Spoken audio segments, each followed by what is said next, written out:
জান্নাতে গাছ রোপণ।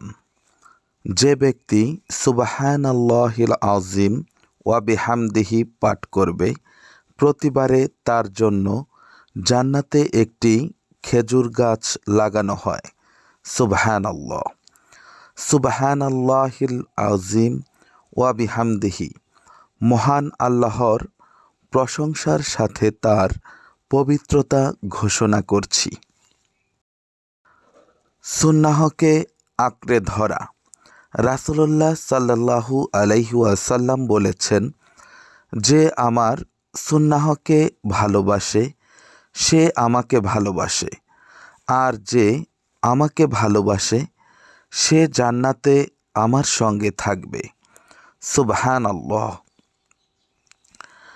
রাসূলুল্লাহ সাল্লাল্লাহু আলাইহি ওয়াসাল্লাম বলেছেন, যে ব্যক্তি প্রতি রাতে সূরা মুলক তিলাওয়াত করে, আল্লাহ তাআলা এই সূরার বরকতে তাকে কবরের শাস্তি থেকে রক্ষা করবেন। সুবহানাল্লাহ।